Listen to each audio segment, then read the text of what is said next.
Bismillah, assalamualaikum warahmatullahi wabarakatuh. Innal hamdalillah nahmaduhu wa nasta'inuhu wa nastaghfiruh wa na'udzu billahi min syururi anfusina wa min sayyiati a'malina. Man yahdihillahu fala mudhillalah wa man yudlil fala hadiyalah. Asyhadu an la ilaha illallah wahdahu la syarikalah wa asyhadu anna Muhammadan abduhu wa rasuluh. Qala Allah ta'ala ya ayyuhalladzina amanu taqullaha haqqa tuqatih wa la tamutunna illa wa antum muslimun.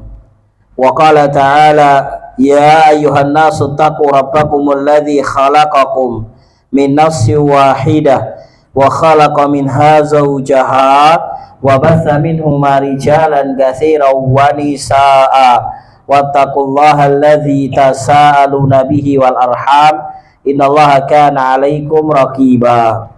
Ya ayyuhalladzina amanu taqullaha wa qulu qawlan sadida yuslih lakum a'malakum wa yaghfir lakum dzunubakum wa man yuti'illaha wa rasulahu faqad faza fawzan 'azima. Amma ba'du, fa inna asdaqal hadithi kitabullah wa khairal huda huda nabiyina Muhammadin sallallahu alaihi wasallam wa syarrul umuri muhdatsatuha fa inna kulla muhdatsatin bid'atun wa kulla bid'atin dhalalah wa kulla dhalalatin finnar. Ma'asyiral muslimin wal muslimat, a'azzani Allah wa iyyakum jami'an. Insyaallah di kesempatan yang berbahagia ini kita akan melanjutkan materi kita dari pembacaan kitab Ilmuddin min Hadithi Jibril li Syekh Abdul Azim bin Badawi rahimallahu ta'ala. Sebagaimana telah kita ketahui jamaah sekalian rahimani wa rahimakumullah, azani Allah wa iyyakum jami'an, pertemuan terakhir kita telah menyelesaikan pembahasan rukun Islam yang keempat, yaitu tentang puasa. Dan terakhir kita telah membahas tentang adab-adab berpuasa. Dan sekarang kita masuk pada rukun Islam yang kelima, yaitu al-hajju. Qala al-musannifu rahimahullahu ta'ala ar-ruknul khamisu, rukun Islam yang kelima, yaitu al-hajju, haji.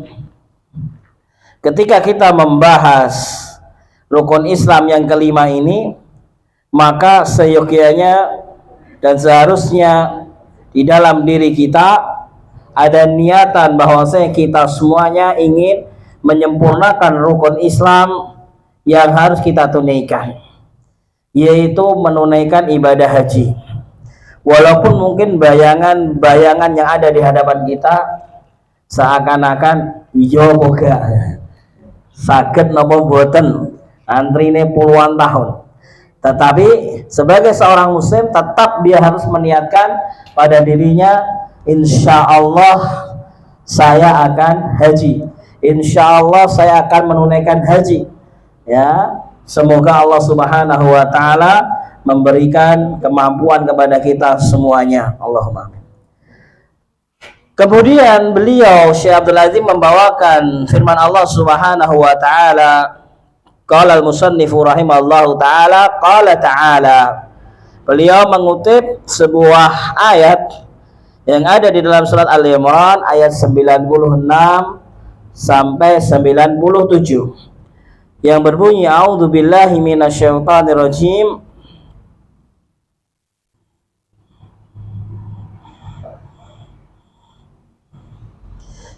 Inna awwala baitin wudi'a lin-nasi lalladzi bi Bakkata mubarakan wa hudan lil alamin. Fihi ayatun bayyinatun maqamu Ibrahim wa man dakhalahu kana amina. Walillahi 'alan nasi hajjul baiti man istata'a ilaihi sabila. Wa man kafara fa innallaha ghaniyyun 'anil 'alamin.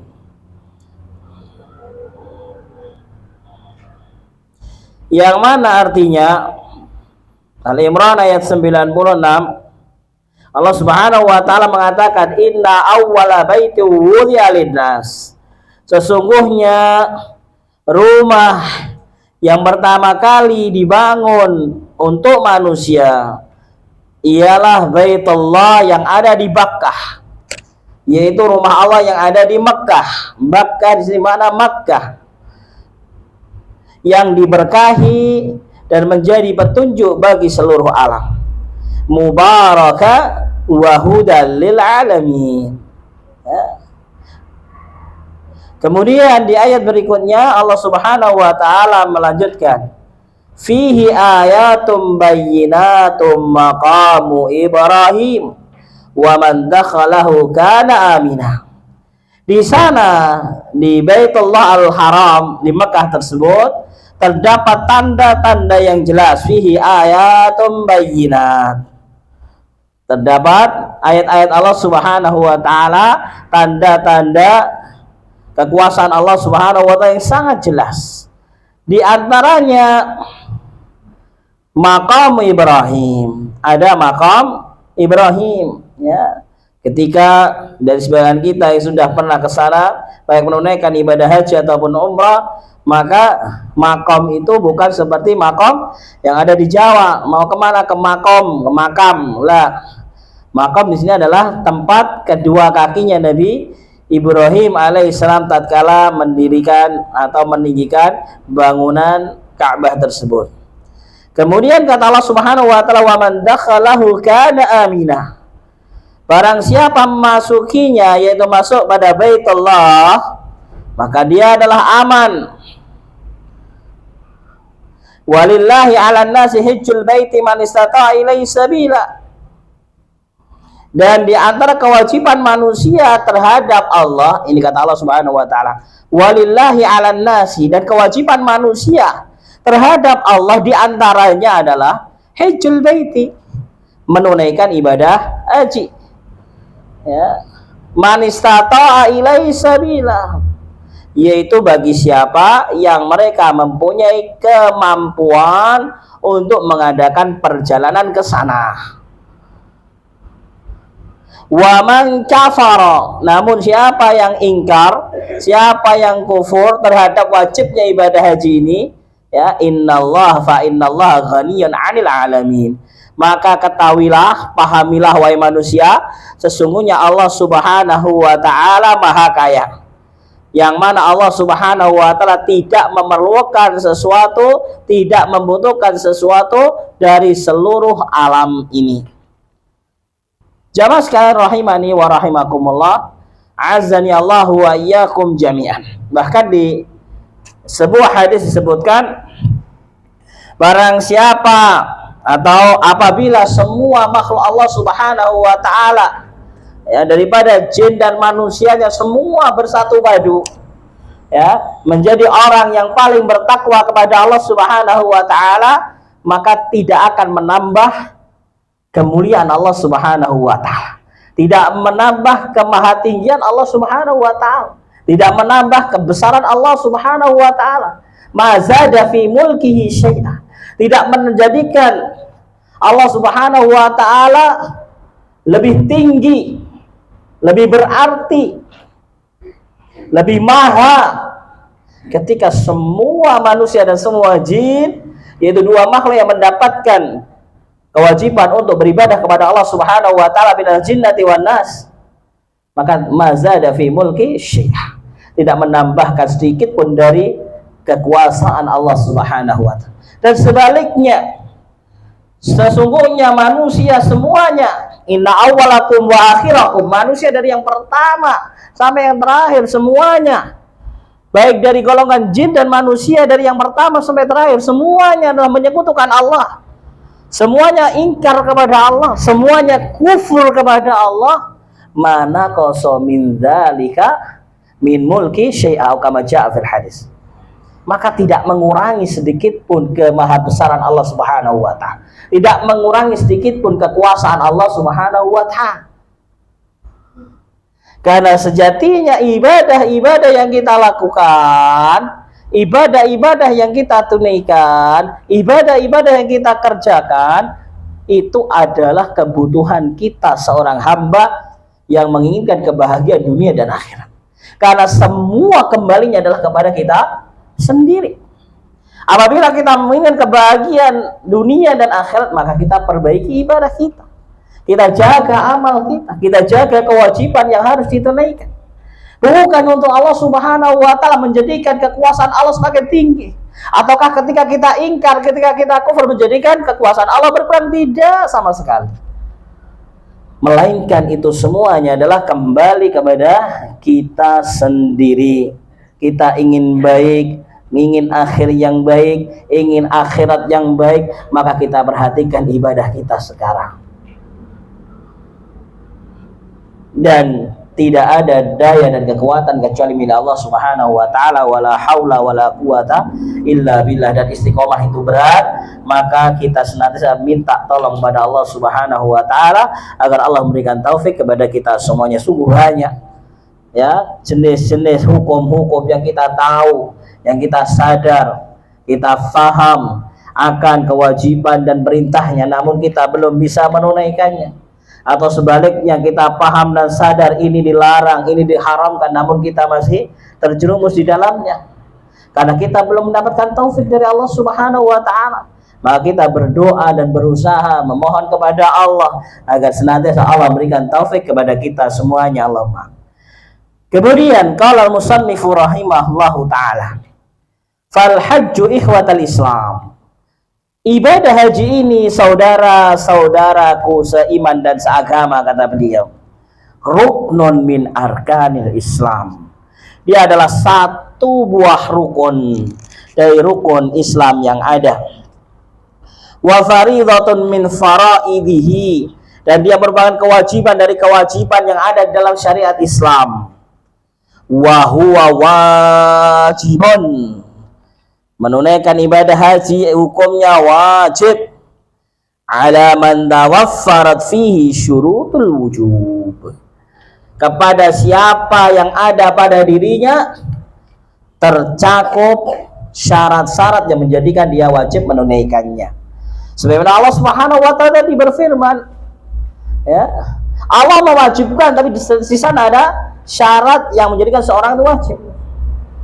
Ya, yaitu kata Allah Subhanahu wa Ta'ala dalam ayat tadi apa? A'udzubillahi minasyaitonir rajim, walillahi 'alan nasi hajjul baiti man istata'a ilaihi sabila. Dan di antara kewajiban yang harus ditunaikan manusia untuk Allah Subhanahu wa Ta'ala adalah ibadah haji, man istata'a ilaihi sabila, yaitu manusia-manusia yang dia ada kemampuan, istata'a, ya, ada kemampuan, ilaihi sabila, untuk ke sana. Lalu kita gak mampu, ya, berarti tidak wajib. Tapi seyoknya sebagai seorang muslim ingin menyempurnakan Islamnya, yaitu dengan niatnya, ya. Begitu bahagianya seorang yang dengan niatnya tetapi menggapai ibadah tersebut tanpa melakukannya. Siapa? Yaitu orang-orang yang sangat-sangat meniatkan dalam dirinya dan berusaha semaksimal mungkin, yang walaupun dia tidak sampai ke sana namun dia mendapatkan pahala sempurna. Sebagaimana datang dalam sebuah hadis menjelaskan akan hal ini.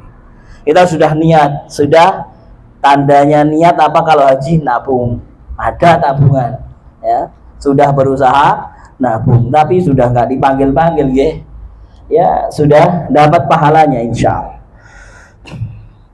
Kalau sudah nabung, sudah kumpul di satu daftar, segera daftar. Itu niat yang benar. Sampai pengen haji, pengen nabung, enggak lah. Jadi niatnya belum sempurna, karena memang membutuhkan harta ini untuk ibadah haji ini. Nah, wa wajibun ala man tawaffarat fihi syurutul wujub. Jadi ibadah haji ini wajib ditunaikan oleh seseorang yang tawaffarat, yang ada pada diri seseorang tersebut, mencakup pada diri seseorang tersebut syarat-syarat wajibnya dia menunaikan ibadah haji. Ya. Kemudian fil marratan wahidatan. Kewajiban ibadah haji ini walaupun ibadah haji ini ditunaikan di bulan Dzulhijjah, ya sebagaimana kita ketahui Dzulhijjah di sana adalah di dalamnya ada hari Idul Adha, di dalamnya juga ada ibadah udhiyah, ibadah kurban, maka ibadah haji ini wajibnya tidak seperti menyembelih kurban, yang seorang bisa saja menyembelih kurban setiap tahunnya. Maka kata beliau, fil umri marratan wahidah. Haji itu wajibnya di usia kita, seumur hidup kita adalah sekali. Panjenengan sudah haji sekali, walhamdulillah. Pengen haji lagi, dilihat ya mafsadah dan maslahatnya. Akankah uang yang dipakai haji itu lebih bermanfaat untuk menghidupi saudaranya, misalnya ternyata ada saudara kandungnya yang membutuhkan bantuan, ya, atau mungkin tetangganya ada anak yatim, untuk mereka mengentaskan pendidikannya, maka itu lebih bermanfaat misal, atau kebutuhan yang lain yang harus diperhatikan, maka bisa dialihkan. Kalau sudah tetangganya sudah aman, saudaranya sudah aman, masih turah-turah, monggo haji lagi silahkan, ya. Karena juga tidak dilarang, Nah, namun perlu diketahui bahwasanya fil umri marratan wahidah, seumur hidup haji itu wajibnya sekali. Wa faridatuhu ma'lumatun minad dini bil darurah, dan wajibnya ibadah haji ini sudah diketahui semuanya, ya sudah diketahui hukumnya semuanya, ya dari masyarakat luas semua mengetahui. Sebagai seorang muslim, maka rukun Islam yang kelima adalah ibadah haji. Maka wajib bagi seorang muslim untuk menunaikan ibadah haji. Faman ankaral hajja wa jahada wujubahu kufrun, ay kafara wartadda 'anil Islam. Maka karena hukumnya ibadah haji sudah diketahui semuanya, baik ulama atau awamnya, ya, baik ulama atau masyarakatnya, dari dulu hingga kini semua tahu akan ibadah haji hukumnya wajib, ya, sebagaimana puasa Ramadan semua mengetahui hukumnya wajib. Faman ankaral hajjah, kata beliau, ya, Syekh Abdul Aziz bin Badai rahimallahu taala, barang siapa yang mengingkari hukumnya haji, wajahada wujubahu, dan membenci kewajibannya atau menolak wajibnya, ya, mengingkari, menolak, ya, haji ora wajib, apa dia mengaku muslim, ngapa haji ki ya wisata rohani, larang-larang wisata rohani nang luar negeri yo, hajine awake dhewe saiki wis mubeng ning Indonesia ae, wis padha pahalane, ya. Maka ini adalah sebuah ingkar, pengingkaran, ya, wal juhud, dan penolakan. Karena semua sudah mengetahui akan hukumnya haji wajib. Kalau memang belum mampu, tidak dituntut untuk menunaikannya. Nah, maka orang yang mengingkari wajibnya haji, kata beliau, kafara wartadda 'anil Islam, maka dia telah kufur dan dia murtad dari agama Islam. Kenapa? Karena haji bagian dari rukun Islam, ya, 5 pondasi rukun Islam, ya, 5 rukun Islam, ya, salah satu dari rukun Islam tersebut. Ya, jelas di sini beliau mengatakan faman angkara jahada wujubahu kafara wartadda 'anil Islam. Kalau memang kita belum mampu, ya kita berdoa kepada Allah. Tidak usah komentar yang miring. Nah, sekarang ini, hari ini, betapa banyak seorang yang pendiam tapi di medsos begitu liar. Ya, tangannya lebih cerewet daripada mulutnya. Di medsos itu, kalau jenengan yang, ya, bermedsos, kalau tidak bermedsos itu alhamdulillah, ya. Panjenengan kalau yang tidak bermedsos insya Allah lebih aman daripada yang bermedsos. Pun buatan usah pengen, ya. Nah, masya Allah, ya, melihat komentar-komentarnya seperti semuanya ahli ilmu di situ. Ya, semuanya komentar begini, semua kasus ada komentarnya. Nah, nggak ada yang jawab wallahu a'lam, itu nggak ada. Semuanya ada jawaban ya yang benar tapi tidak benar, ataupun yang salah dan kaprah. Nah, jadi beliau mengatakan faman ankara al-hajja wujubahu ya wajahada wujubahu kafara wartadda 'anil Islam. Wa man istato al-hajja, tapi di sana ada seorang yang sebenarnya mampu haji, bahkan haji plus misalnya. Walam yahujja, tapi dia tidak mau berhaji, ya, dia tidak mengingkari, dia nggak mengingkari, dan dia tidak berkata sesuatu di luar kapasitasnya. Ya dia tidak cuma tidak mau. Pak D sampean mboten haji teng napa? Mobil jentrek-jentrek, sawah wombo, sampean yo sehat, daftar plus sakniki daftar binjang budal saged. Kemudian dia jawabnya hanya apa? Lah piye sik urung kerentek belum dapat panggilan ilahi. Lah pripun dapat panggilan? Lah wong dereng daftar jenengan dapat panggilan ya. Belum dapat hidayah. Biasanya ngoten. Dongakno Pak D oleh hidayah. Celok nih Mbak Hidayah mawon. Nah ini kok ben dicemengoki Mbak Hidayah nggih. Doakan Pak D dapat hidayah. Biasanya begitu. Nggih niki sampun kula dongakne monggo kula teraken daftar dah ngoten. Lah belum daftar minta hidayah. Jamaah sekalian rahimani wa rahimakumullah. Bagaimana orang yang demikian? Dia tidak menolak wajibnya haji tapi tidak mau dan mampu. Maka faqad ba'a bi ismin 'azim. Sungguh dia terjatuh ke dalam dosa yang besar. Ya, dia jatuh ke dalam dosa yang besar karena dia tidak menunaikan yang seharusnya dia mampu menunaikan. Jamaah sekalian rahimani wa rahimakumullah. A'azzani Allah wa iyyakum jami'an. Kemudian beliau membawakan subjudul rahimallahu taala ala man yajibul hajj. Siapa saja yang wajib menunaikan ibadah haji. Wal hajju wajibun ala kulli muslimin balighin akilin hurrin mustati'in. Haji itu hukumnya wajib. Ini yang disebut tadi tatawaffarat syurutuhu, yang ada padanya kemampuan ya mencakup ini, yaitu apa? Satu, harus seorang muslim. So lek gak muslim ya mboten pareng haji. Nah, kemudian apa? Balighin, dia sudah balik.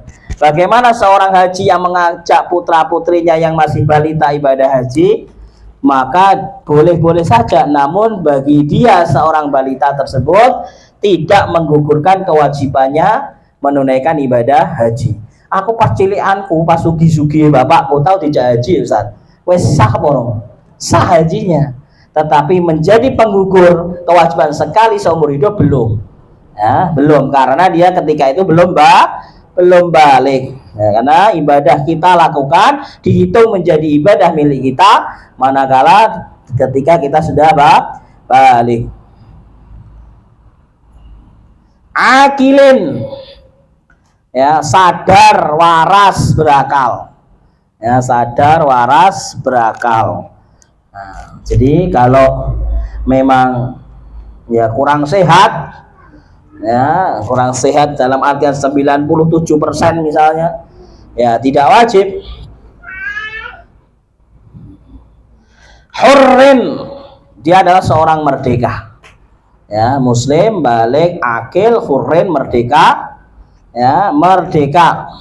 Sebagaimana kita semua ini bangsa Indonesia, kita adalah bangsa yang merdeka. Nah, kita sudah beragama Islam, kita pun dalam keadaan berakal, kita merdeka. Wah, ini punya kewajiban ini untuk menunaikan ibadah haji. Tinggal syarat yang berikutnya. Mustati'in, mampu. Ya, ini istata'a ilaihi sabila, mampukah kita ke sana? Wa tahaqqaqa al-istita'atu bi amni tariqi wasihah. Meliputi dinamakan kemampuan di sini adalah yang pertama amni tariq, perjalanannya aman. Masuk dalam perjalanan aman, kita sebagai warga bangsa Indonesia ada peraturan haji. Maka kita hajinya juga haji yang resmi, jangan pakai haji koboi. Ya. Apa haji koboi? Yes, pokoknya numpak enggak ada truk. Boten bareng. Nggak nganu larang Dari haji antri pas ya. Nah, ini berarti belum punya kemampuan. Nah, ya. Jadi bi amnit thariq, perjalanan kita itu aman, lancar, jelas. Ya. Wasihah. Kemudian mampu juga kita adalah sehat. Duitnya banyak, bisa bayar ini itu, tapi kita nggak sehat. Ya nggak wajib. Nah, kemudian berikutnya wa milku wa tahaqqaqa, ini al milku an nafaqah, mempunyai harta. Ya, harta untuk apa? Allati takfi lidari wa hiya wa ruju'i wa iyadi. Kita punya sangu, punya harta untuk berangkat dan juga pulang. Nah, ini jangan sampai kita ini iso ya aku budal limpah, tapi kok mulai gak iso. Walhamdulillah dengan haji resmi, ketika kita sudah diperintahkan bayar sekian itu sak mulia gitu. Mboten pas teng mriko terus pas arep mulih beli tiket lagi ya. Wah, kadung tuku oleh-oleh duit entek gak iso mulih. Tetapi ketika kita bayar haji yang resmi itu kan kita bayar misalnya kemarin 59 juta gitu. Itu kan berarti sudah sampai pulang pergi dan pulang kembali. Ya, masih nggak bawa oleh-oleh, intinya pesawatnya sudah dibelikan tiketnya. Jadi begitu. Jadi cukup untuk berangkat dan pulangnya. Kemudian ini yang jarang mungkin diperhatikan orang. Ini bagus sekali nasihat daripada Syekh Abdul Azim. Syaritoh, begitu pula kemampuan ini mencakup apa? Syaritoton au syaritotan antakuna fadilah an hajatihi wa hajati man talzamahu nafaqatahu. Begitu pula kemampuan ini disertai ya menjadikan modal atau apa ya? Sangu buat siapa? Orang-orang yang ditinggalkannya, yang wajib dia nafkahi. Jadi bukan kuat bayar 59 juta toh, tapi yang di rumah seenek ya, ada istri, ada anaknya 5 nggak dikawani duit. Yo, ini nggak bisa juga gitu. Ya, jadi yang di rumah harus sudah ada kewajibannya apa? Sudah tertunaikan. Kira-kira hajinya 2 bulan, 40 hari ya. 2 bulan berarti ada jatah 2 bulan yang sudah diberikan keluarganya. Ini nasihat beliau, Masya Allah bagus sekali ya. Jadi bukan hanya memikirkan kemampuan dirinya ketika berangkat, tetapi juga memikirkan bagaimana kebutuhan yang ditinggalkan terpenuhi. Mantal zamau nafaqatahu. Jadi siapapun yang berada di bawah kendalinya maka harus diberikan nafkah terlebih dahulu. Misalnya dia pun punya karyawan, ya, yang karyawannya ini juga akan terus bekerja ketika ditinggal haji. Jangan sampai pas ditinggal haji 2 bulan karyawannya lah bayaran. Ini buat bareng ya. Ya kok gak bayaran mas bosku haji. Nah, buat bareng. Jadi harus disiapkan, dititipkan kepada keluarganya, pada istrinya misalnya. Ya, ini bayarannya para karyawan besok pas wayahnya tanggal. Harus diberikan. Jadi haji tidak bisa dijadikan alasan ya kewajiban membayar karyawan mundur gara-gara haji. Ini zaman dulu, zaman dimana belum ada Android ya. Kalau zaman sekarang ya tinggal ngabarin aja Pak, waktunya tanggalnya sudah Pak, ya, tinggal ditransfer dari Arab Saudi kan bisa.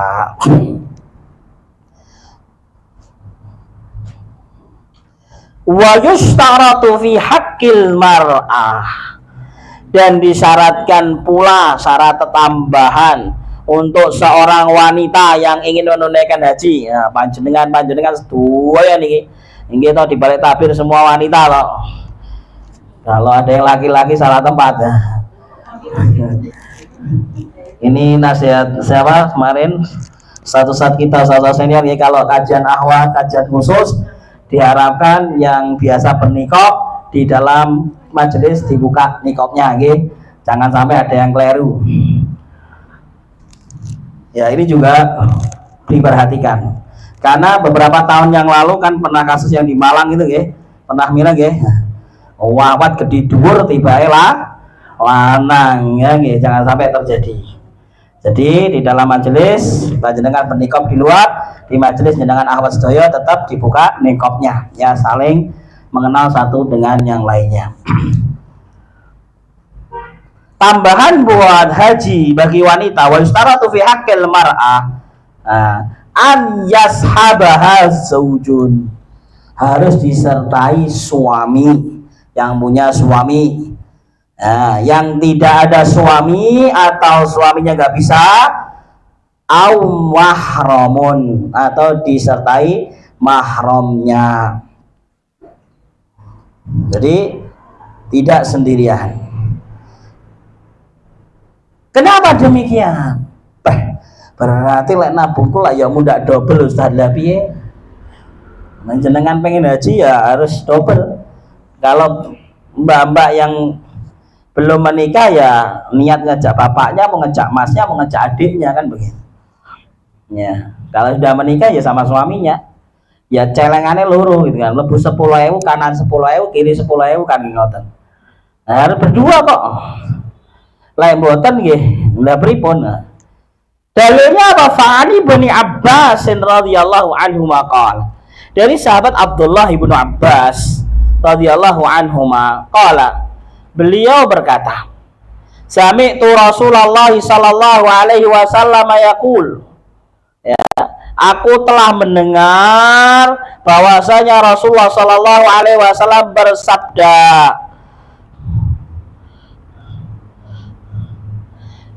la yakhluna rajulun bimratin illa wa ma'adhu mahramin. Ya. Tidaklah seorang laki-laki berduaan dengan wanita kecuali di sana ada mahramnya. Ini yang pertama, poin yang pertama, ya, tidak boleh seorang wanita berdua dengan seorang laki-laki kecuali di situ ada mahramnya. Ya, jadi di sini larangan dari Nabi Shallallahu Alaihi Wasallam untuk apa? Tidak berduaan dengan non mahram siapapun kecuali ada mahram kita di situ. Ada ayah kita, suami kita, anak kita, paman kita, ya, mbah kita, mbah kakek kita, mahramnya. Nah, keponakan kita silahkan. Ketika ada kepentingan, ya. Kemudian wala tusafir, ya, dan janganlah wanita itu safar, wala tusafir al mar'ah illa ma'adhi mahramin, kecuali dia bersama mahram. Nah, di sini ketika Nabi SAW melarang, berarti hukum asal larangan adalah tidak boleh tidak dilakukan. Nabi SAW mengatakan wala tusafir, dan jangan dia bepergian jauh. Ya, sebenarnya ini hadisnya apa? Umum, tidak boleh bepergian jauh. Dan haji itu adalah pasti safar kalau kita semua yang ada di sini. Ya, karena haji bukan hanya di Jombang. Ya, karena Jombang mungkin ada mana belum safar kan, belum 80 kilo. Ya. Haji bukan di Mojokerto, okay. Haji bukan di Surabaya, haji di Mekah, Arab Saudi sana. Ya. Naik pesawat aja masih 10,5 jam. Nah, apalagi kalau naik kereta api, ya nggak nyampe, nggak ada keretanya lagi.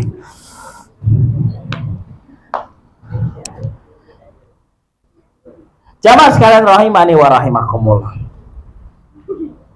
Ketika Nabi SAW bersabda di dua perkara ini, yang pertama Sahabat tidak ada yang bangun. Ini Rasulullah SAW menyampaikan di depan para sahabat. Ketika Rasulullah menyampaikan, janganlah kalian wahai laki-laki berduaan dengan seorang wanita kecuali di situ ada mahramnya. Berduaan dalam artian ada sesuatu yang harus diselesaikan. Ya, bukan berduaan yang tidak ada hajatnya. Ada yang dibicarakan, ada yang harus diselesaikan, kecuali di situ ada mahram. Kemudian ketika Nabi SAW mengatakan, dan janganlah wanita itu safar kecuali bersama mahramnya, berdiri seorang sahabat. Faqama rajulun, kata Abdullah bin Abbas, maka berdirilah salah seorang sahabat, waqala, dan dia berkata, ya Rasulullah, wahai Rasulullah, wahai utusan Allah, inna mraati kharajat haja.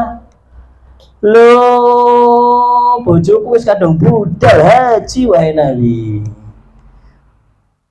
Inna mraati, istriku wahai Nabi, kharajat haja. Dia sudah berangkat dari Madinah menuju ke Mekah untuk menunaikan ibadah haji.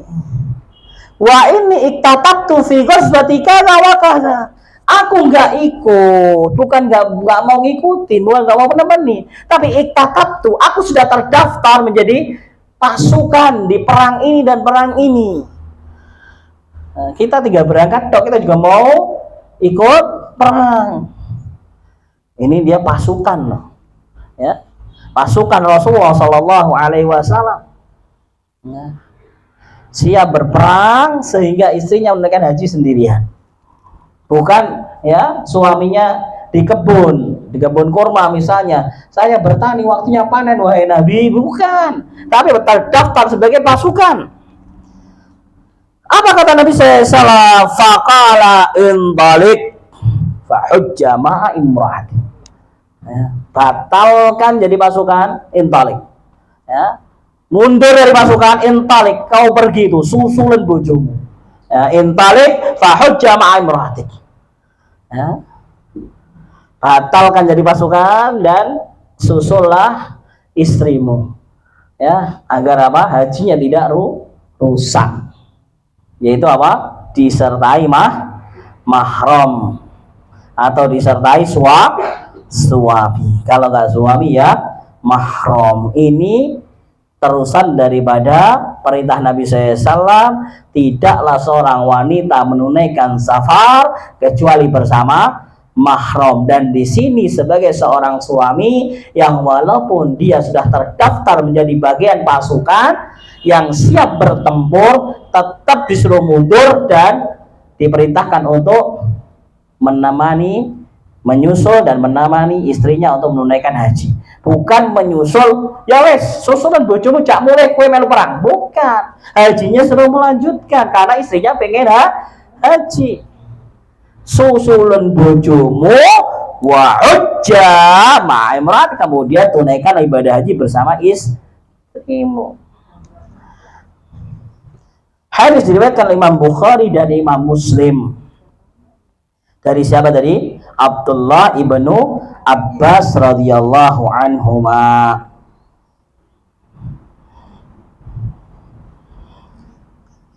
Fal istita'atu fi haqqil mar'ati masyrutatun bisyurutil madhkurah fi haqqir rajuli wa tazidu alai an yashabaha zaujun au mahramun linahyin Nabi sallallahu alaihi wasallam al-mar'ah an tusafira wahdaha.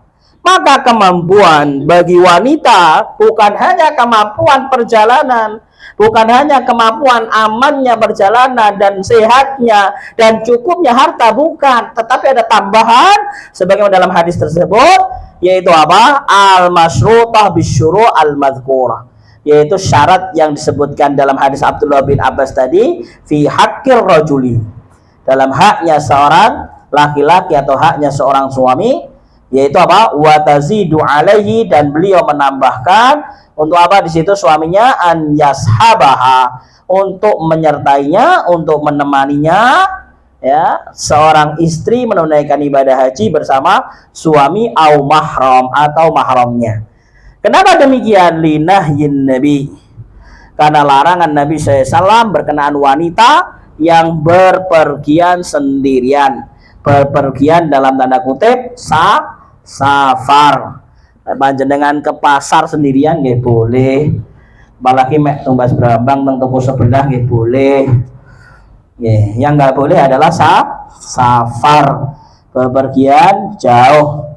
Adapun pembahasan tentang safar ini panjang sekali, pernah disebutkan ya di dalam daurah sama Syekh Sulaiman Ar-Ruhaili puluhan perbedaan pendapat tentang masalah jaraknya. Cuman disepakati ya dari hadis-hadis yang ada, maka beliau menguatkan tentang bahwasanya batasan safar adalah adatina, kebiasaan kita. Nek jenengan di sekitar kita ini neng Surabaya kok lunga tindak ya wis safar berarti. Tapi lek mek alah mek neng pasar Paing berarti boten safar. Mek neng pasar buah pare, pasar sayur, nah, berarti bukan safar. Mek neng gumulok ngajine kok Pak, nah, berarti mboten safar nggih. Masya Allah, saya lihat jauh-jauh sekarang ini yang ngaji ke SLG nggih. Masya Allah, dari Papar nggih, dari Wates nggih, Masya Allah.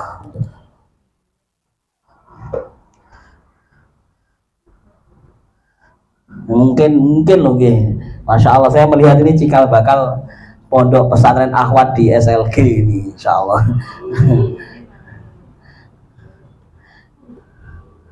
Nah, sejarahnya Taifah Al-Mansurah yang sebesar itu dulu itu nggih pondok akhwat jenengan tangkap, bukan pondok ikhwan dulu. Pertama kali Al-Mansur berdiri itu para asatidzah ngajar akhwat di Pelem, anak-anak SMA 2. Angkatan pertamanya ya jadi istrinya ustadz masing-masing karena ustadznya masih muda. Namanya Minhajul Muslimah kalau tidak salah.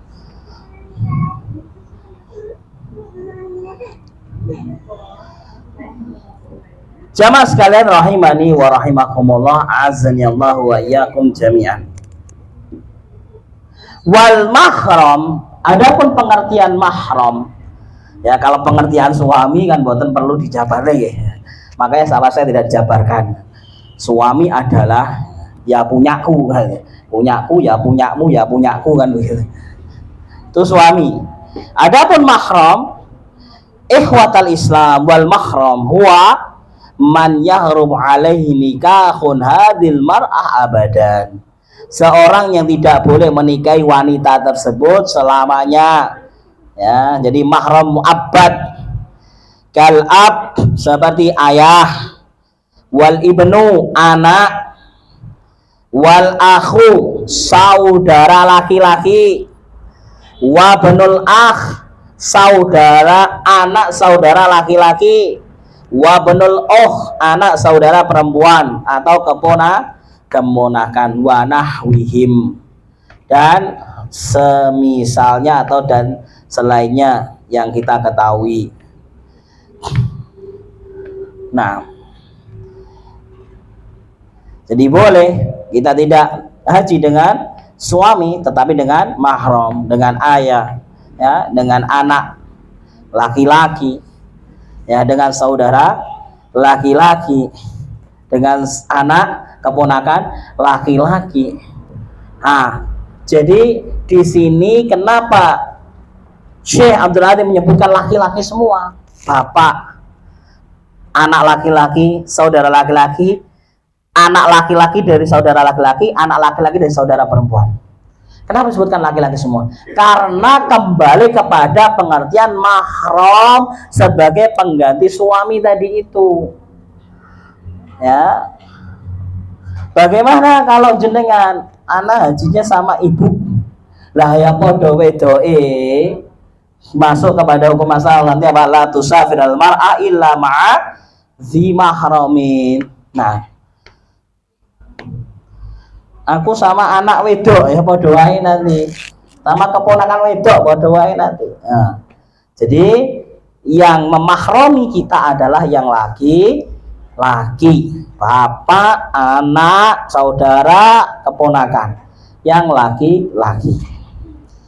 Ya, saudara ini baik saudara sebapak, seibu, sebapak ibu itu semua mahram. Ya, saya kemarin ngajar di kelas itu masih ada yang bingung ternyata. Ya, kelas padahal sudah kelas 3 SMA. Ya, saudara sebapak itu mahram, ya mahram. Lah kalau saudara seibu ya mahram, kan sama itu saudaramu. Satunya sama bapaknya, satunya sama ibunya, ya sama mahram. Anaknya mereka ya sama, itu keponakan. Anaknya saudara seayah, anaknya saudara seibu. Nah, sama mahram itu keponakan. Jamaah sekalian rahimani wa rahimakumullah, azanillahu wa iyyakum jami'an. Kemudian paragraf terakhir beliau melanjutkan, Syekh Abdul Latif qala al-musannif rahimahullahu taala amma ma yaf'aluhu ba'dur rijal ma'a ba'din nisa al-musafirat lil haji min ahdi yadaha bi quwwah wal qaul laha anta ukhti bi ahdillah thumma yastahil bi tilkal ukhuwa al-maz'umah murafaqa hadhil mar'ah wa sahbatiha wal halwa wal khalwa biha wa nahwi dzalik fa inna hadhil ukhuwatun syaitaniyah la imaniyah. Masalah ini ternyata ada kasus-kasus seperti ini, yaitu apa? Sebuah ikrar karena mungkin tidak ada suaminya, tidak ada mahramnya. Kata beliau menyampaikan berarti ada kejadian seperti ini, yaitu mereka laki-laki dan perempuan, mereka safar, yang perempuannya tanpa mahram, kemudian ngakali hadis Nabi. Ngakali hadis Nabi apa? Ngakali bahwasanya safar tanpa mahram itu tidak boleh, maka diakali dengan apa? Ada akad di sana. Wal qaulaha dikatakan anti ukhti bi ahdillah. Ya, apa akadnya? Kamu saudariku di jalan Allah. Ya. Nggih, saya saudarimu di jalan Allah, Mas. Ini apa? Akad adik kakak ben koyok mahram. Tsumma yastahillu, kemudian dia menghalalkan segala cara, ya kembali mulai khalwa bersama, ya dan lain sebagainya daripada kebutuhan seseorang yang mengadakan ibadah haji, yang ngelep seperti saudaranya sendiri. Fa inna hadhil ukhuwatun syaitaniyah, kata beliau. Maka persaudaraan yang tadi ini, yang ikrar-ikrar seperti ini, saya belum pernah menemui secara nyata karena juga belum pernah haji. Semoga kita semua dimudahkan untuk menunaikan ibadah haji, Allahumma amin. Ya. Jadi kalau ada yang model begini, kata beliau, fa inna hadhil ukhuwatun syaitaniyah. Ini ikrar ukhuwah, ikrar persaudaraan seperti ini adalah ikrar persaudaraan syaitaniyah, la imaniyah, bukan karena iman. Wal ahdul ladzi akhadha bihi ahdus syaitan. Ya, dan ikrar atau perjanjian yang diambil tadi adalah perjanjian syaitan, la ahdar rahman, bukan ikrar dari yang maha besar, yaitu yang maha rahman, bukan ikrar iman. Wal yahdarir rijal wan nisa min misli hadzat tasarruf. Kita berikan peringatan kepada laki-laki maupun perempuan untuk tidak melakukan praktek seperti ini. Ya, ngakali. Jadi pasar pe budal, yuk sampai kene mahrami. Ya, tak mahrami ya bismillah, tak dedekne dulurku wedok sampean karena Allah. Dijawab, nggih kula adik sampean karena Allah. Nah, ini adalah akad batil, akad syaitaniyah, kata beliau. Ya, untuk ngakali biar tidak ada mahramnya. Wal mar'atu, kemudian laki-laki beliau memberikan ringkasan, la tusafiru illa ma'adhi mahramin. Maka seorang wanita tidaklah dia boleh safar, bepergian jauh, illa ma'adhi mahramin, kecuali bersama mahramnya. Fa ilam tajid mahraman, piye lek duwe mahram? Bojo ya ora duwe, bapak wis enek, anak-anak wis kerjane luar negeri, ponakane ya adoh, tapi duwe duit arep haji. Soalnya dikirimi duit kali yugane. Tapi gak ana mahrame, apa? falaisat mustati'atal hajj wala yazimha. Maka dalam detik itu dan waktu itu sebenarnya dia tidak apa? Tidak mampu untuk menunaikan ibadah haji karena tidak bisa mendatangkan mahramnya. Walaupun dia punya uang, walaupun dia sehat, tapi ketika dia tidak bisa haji bersama mahramnya, kata beliau, falaisat mustati'atal hajj, bagi dia belum mampu haji. Ya ya wes anaknya dipaksa suruh pulang, daftar bareng-bareng ibadah haji sama putranya begitu. Wallahu ta'ala a'la wa'lam.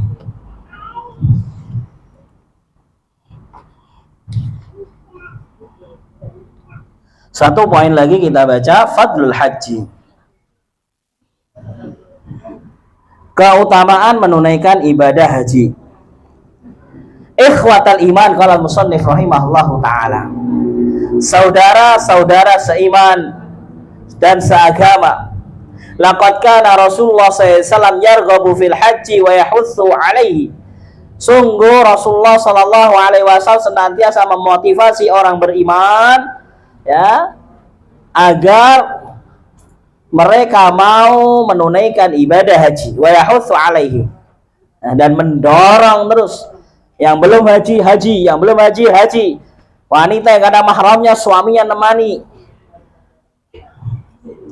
Wa yubayyinu fadlahu, begitu pula Nabi SAW sering menyampaikan kepada para sahabat tentang keutamaan ibadah haji, wa thawabahu, dan ganjaran-ganjarannya ya, wa hafidhu anhu sallallahu alaihi wasallam fi dzalika ahadits minha. Nah, di antaranya beliau menyampaikan sebagaimana dalam hadis-hadis berikut ini, yaitu motivasi kepada kaum muslimin dan muslimah agar mereka menunaikan ibadah haji.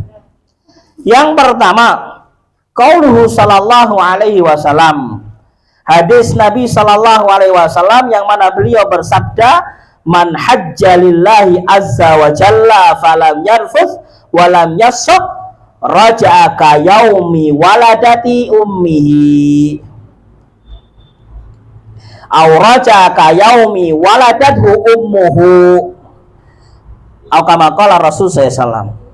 Barang siapa yang menunaikan haji untuk Allah Subhanahu wa taala, tidak lain dan tidak bukan dia haji untuk Allah Subhanahu wa taala, kemudian ketika dia menunaikan hajinya menghindari lam yarfud wa lam yafsuq, ya, tidak rafas, tidak berkata kotor, ya, atau berkata yang berbau porno. Kalau suami istri berhajian bareng, tidak bermesraan ketika ibadah haji. Bukan 40 hari nggak boleh beribadah bermesraan, ya. Jadi 40 hari itu memang jatah hari kita di sana. Sebenarnya ibadah haji itu totalnya sekitar hanya 5 hari atau mungkin sekitar 4 hari, ya. Jadi ketika haji, rangkaian ibadah haji inti itu yang nggak boleh. Jadi selama yang laki-laki masih pakai pakaian ihram, ya, pakai putih-putih itu, ya itu nggak boleh. Rafat itu nggak boleh. Termasuk dalam rafat adalah bermesraan, ya. Jadi ketika haji inti pun boten yang-yangan, ya, boten nenten, ya. Jadi tidak bermesra-mesraan. Termasuk ini yarfuz. Atau bicara-bicara yang berbau porno, atau sebaliknya miso-miso dan lainnya juga yarfuz, atau berdusta itu juga yarfuz, ngapusi kancane, ya, itu juga yarfuz, ya. Jadi perbuatan-perbuatan yang dilakukan oleh lisan.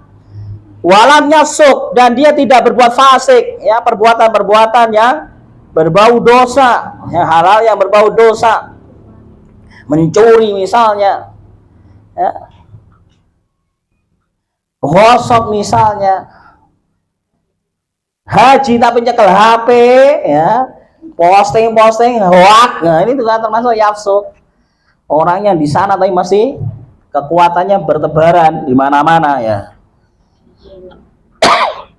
Ketika dia tidak rafas dan tidak yafsuk, apa? Ketika dia selesai haji, raja'a, dia kembali ka yaumin, seperti hari di mana waladathu ummuhu, seorang ibu melahirkannya, ya, ibunya dulu melahirkan dia. Kayak apa? Ya bersih suci begitu loh.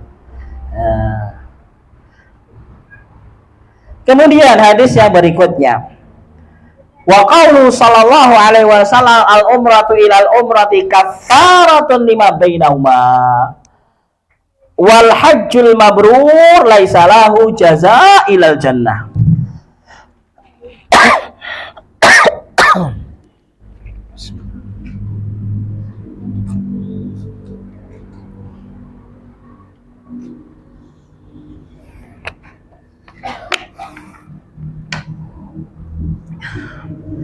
Kata Nabi Shallallahu Alaihi Wasallam, umrah satu ke umrah berikutnya menunjukkan umrah ya boleh berkali-kali. Pun tahu umrah malah monggo. Karena umrah pertama dengan umrah berikutnya ya kafaratul lima bainahuma. Allah hapuskan dosa-dosa di antara kedua waktu tersebut. Jenengan tahun kemarin umrah, kemarin baru umrah lagi. Jadi setahun itu dosanya diampuni oleh Allah Subhanahu wa taala dari umrah satu ke umrah yang lainnya.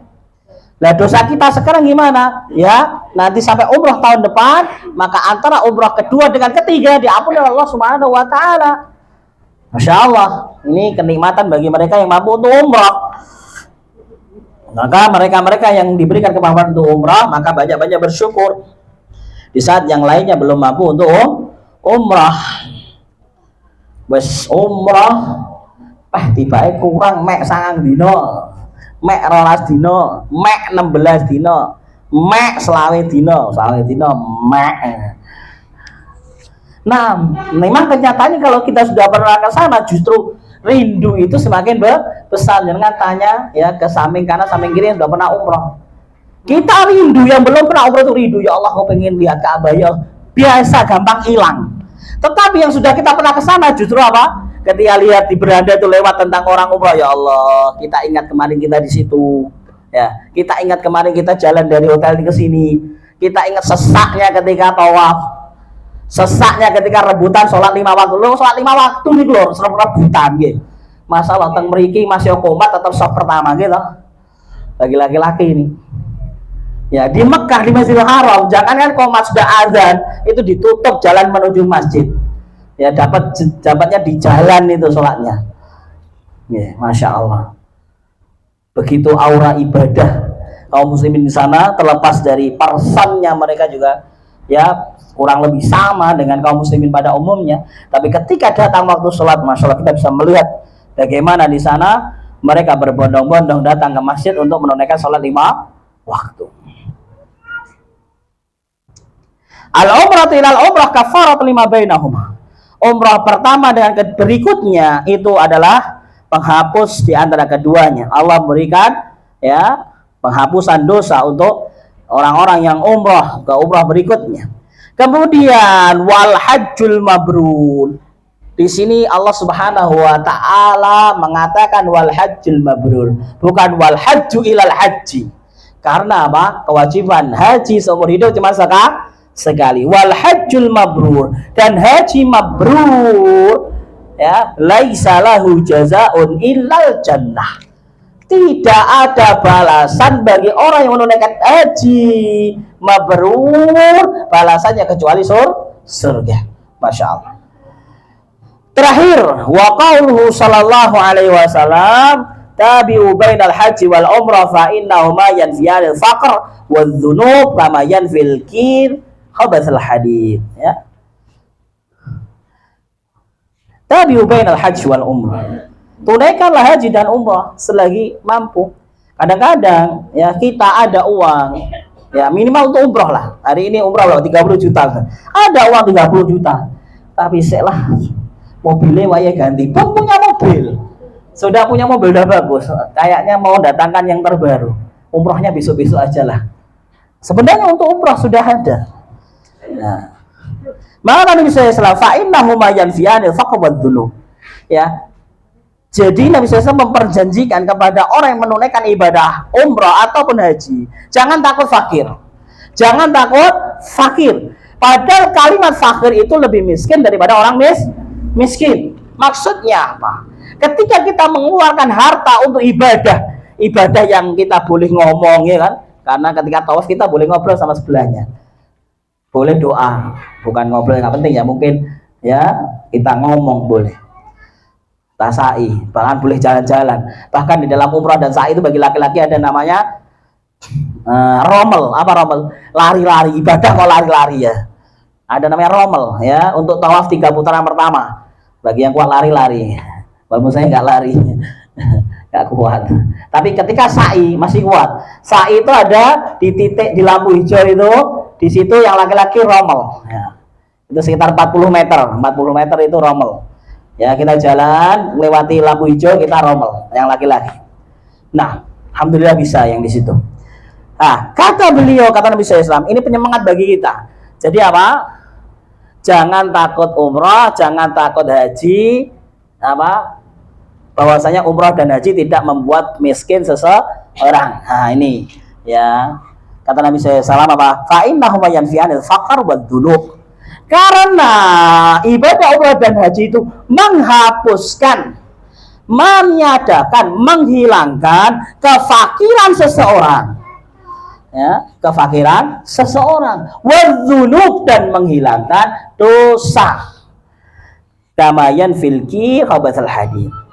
Sebagaimana ya Nabi SAW memperagakan hadis ini di dalam hal yang bisa kita cerna dengan otak kita, yaitu ya haji dan umrah kita menghilangkan dosa yang ada dalam diri kita. Itu sebagaimana seorang pandai besi yang membakar besi untuk membuat sesuatu, karat-karatnya itu hilang kena api. Nah, jadi karat-karat yang nempel dalam besi itu hilang karena panasnya api. Begitu pula ketika kita menunaikan ibadah umrah, ibadah haji, maka dosa-dosa kita diampuni oleh Allah Subhanahu wa Ta'ala. Dan juga ya, kita buat catatan bahwa ibadah haji dan umrah tidak membuat seorang jatuh miskin. Ini janji daripada Rasul Sallallahu Alaihi Wasallam. Wallahu ta'ala a'la wa'alam. Mungkin tema kajian pada pagi hari ini sampai di bab ketiga ini tentang masalah haji, yaitu fadlul haji, yaitu keutamaan ibadah haji, yang mana insya Allah di pertemuan yang akan datang kita akan membaca tentang wujubul hajj alal fawr, ya, kewajiban haji bagi mereka-mereka yang diwajibkan. Kemudian kita membaca juga insya Allah di pertemuan yang akan datang, yaitu tentang haji wada, haji wadanya Nabi Sallallahu Alaihi Wasallam, atau hajjatun Nabi SAW, hajinya Nabi Sallallahu Alaihi Wasallam. Kemudian di sana ada rukun haji dan wajib haji. Wallahu taala a'la wa alam. Ada pertanyaan? Kalau tidak ada, alhamdulillah. Silahkan kalau ada pertanyaan. Ambil kertas.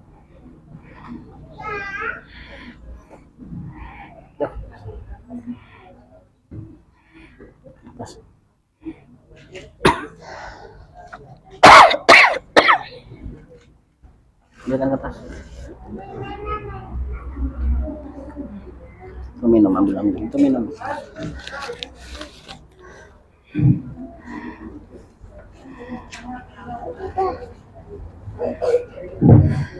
Assalamualaikum, ada pertanyaan masuk, mohon nasihatnya. Ini hari ini juga di live saya kemarin tuh gak sengaja buka di YouTube, saya ketik aja iseng nama Chairul Amin gitu ya, karena saya kan ngisi di YouTube untuk pekan terakhir ini kisah Nabi SD Imam Muslim setiap hari Sabtu jam 8 pagi. Nah, itu saya buka Chairul Amin, loh kok keluar ini SLG mengaji nih. Waduh, itu pas masalah bab pembatal puasa ya, los-losan kan itu. Nah, nggak ada apa namanya, tedeng ngaling-ngaling ya, saya ya los-losan begitu ya jelaskannya. Jadi tidak ada rem-remnya ya, saya tapi karena nggak tahu ternyata di YouTube ada lah. Karena kalau ini dinaikkan di YouTube berarti kedah atos pun saru pun keras nggih. Mohon nasihatnya bagaimana menjawab pertanyaan bahwa pergi haji itu sama saja dengan menyembah Ka'bah, seperti agama lain, ada suatu patung yang disembah, jazakallahu khairan. Jawabannya gampang banget. Oke, berarti belum tahu hakikat ibadah haji. Ya, cari buku tentang haji, jenengan baca dulu, kemudian kalau tidak paham tanyakan ustaz. Itu yang pertama. Jadi kalau memang orang tidak tahu, mengira-ngira itu ya kadang banyak salahnya. Ya, ibadah haji apakah sama dengan menyembah berhala? Tidak. Wong kita ke sana loh. Ya. Ya, alhamdulillah saya bisa menjelaskan, setidaknya sudah pernah umroh, alhamdulillah. Jadi ketika kita sampai Ka'bah, apakah kita derum-derum nangis ya Ka'bah, ya Ka'bah? Ya. Ya Ka'bah, saya pengen ibadah, ya Ka'bah kabulkan doa saya. Kan boten. Ketika kita sampai di sana, kita pun berdoa hanya kepada Allah. Dan kemudian tata cara beribadah di sana pun sesuai tuntunan Rasulullah. Dan kita ke sana pun karena perintah agama. Dan kalau mainkan analogi banyak itu nanti arahnya nggak usah jauh-jauh. Ibadah haji seperti menyembah patung. Sholat 5 waktu. Kenapa kok sholat itu ngadep centak-cenduk ke? Padahal kan Allah katanya di atas aras. Kenapa kita harus sujud kan begitu? Ya banyak sebenarnya dijawab. Nyapa sampai soal sujud? Nggak wis. Gitu. Kan keyakinan kita bahwa Allah di atas aras, Allah di atas langit. Nyapa kok ada sholat itu sujud? Kan menai ngoten toh. Nggak wis ya Allah wis. Terus gak usah rukuk, gak usah sujud. Kan begitu. Kenapa kita melakukan sholatnya seperti itu, modelnya ada rukuk ada sujud? Karena tuntunan syariatnya seperti itu. Kenapa kita haji itu kok ke Baitullah? Karena tuntunan syariatnya seperti itu. Apakah sama dengan menyembah berhala? Ya tidak sama, karena kita tidak menyembah Ka'bah. Wallahu ta'ala a'la wa a'lam. Jazakallah khair wa jazakallah khair. Ada pertanyaan lain?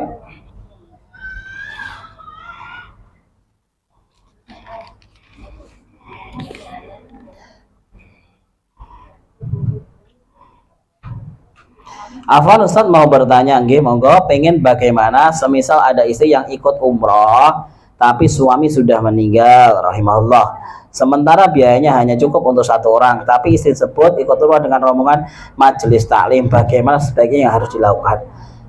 Sebagaimana yang harus dilakukan, karena kita baru belajar tadi, yang baik ya tetap sama mahramnya.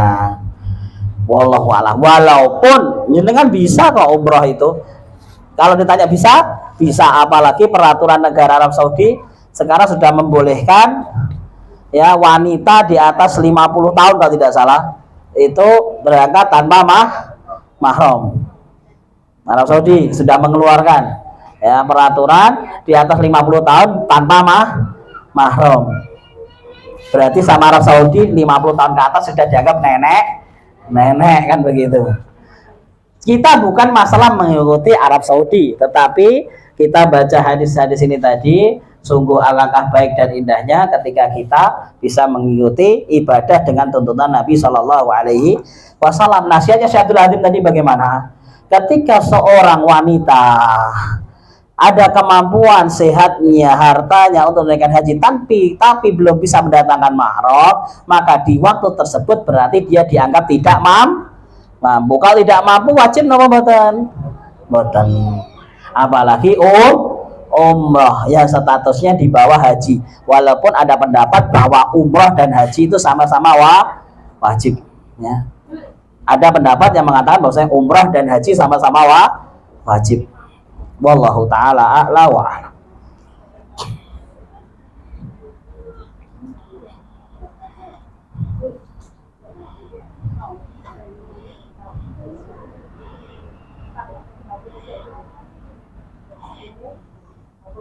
Ini kalau belum kalau belum maksudnya apa? Masih mau umroh, kita baru dapat ilmunya tentang mahram.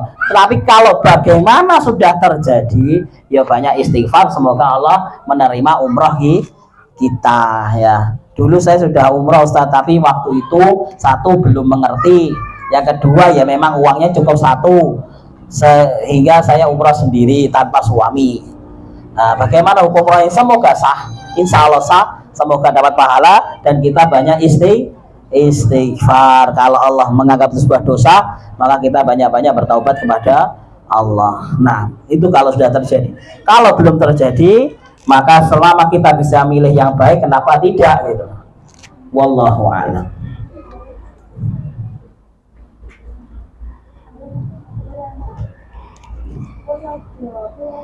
Solusinya, nah ini salah satu solusi.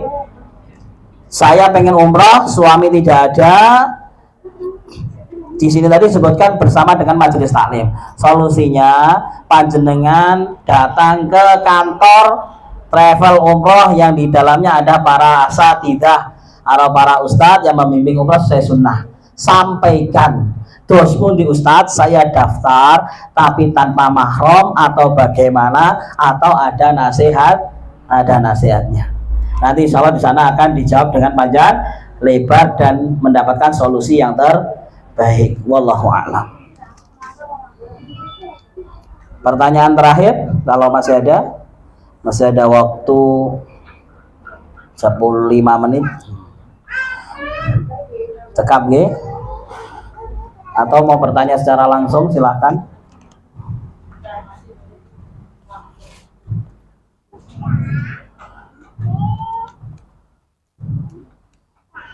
Kata sesamun cekap, masya Allah, barakallahu fiik. Masih nulis? Oh masih nulis. Teman dibuka, diminum. Ini diminum boleh. Kamu mau minum nggak?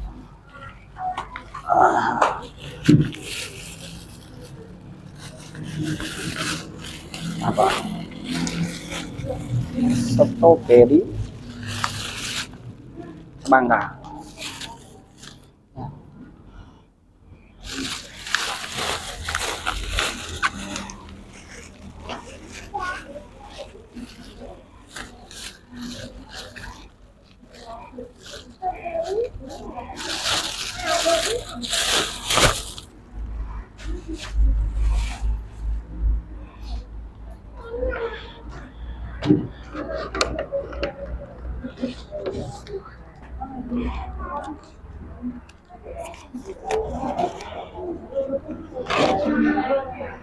Man.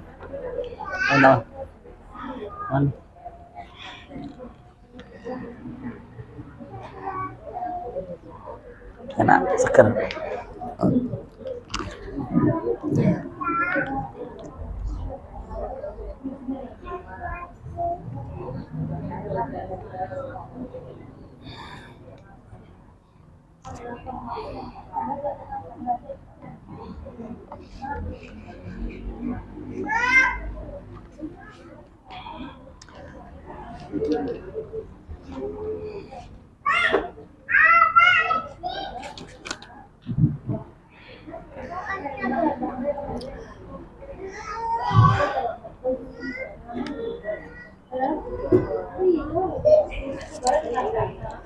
Ini ada soal yang ketiga, ini agak sensitif, mic-nya anak matikan.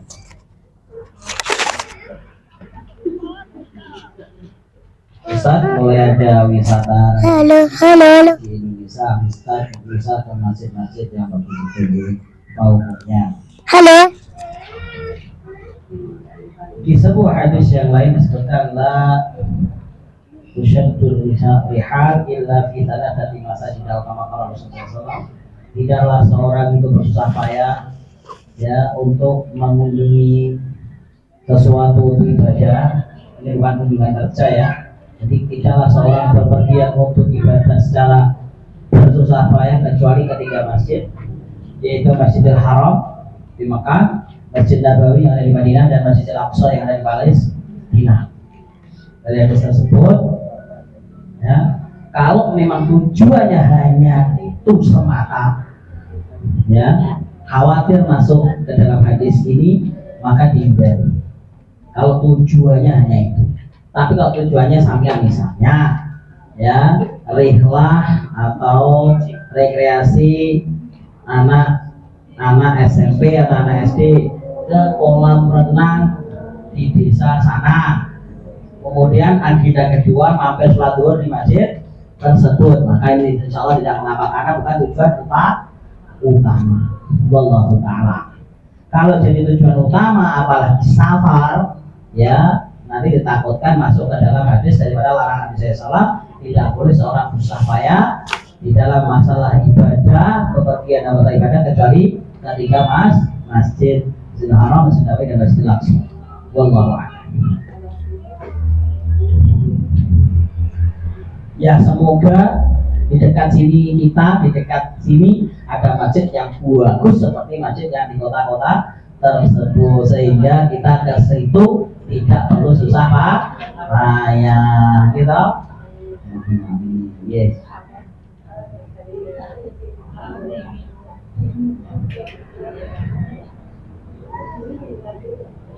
Ini pertanyaannya tadi ada nama kota tapi saya tidak baca ya, karena ini saya sensitif membawa merek. Nah, mungkin cukup ya. Kita tutup dengan doa kafaratul majlis. Subhanakallahumma bihamdika asyhadu an la ilaha illa anta astaghfiruka wa atubu ilaik. Wa akhiru da'wana alhamdulillahirabbil alamin. Wabillahi taufiq wal hidayah, wabillahi taufiq wal ridha wal inayah.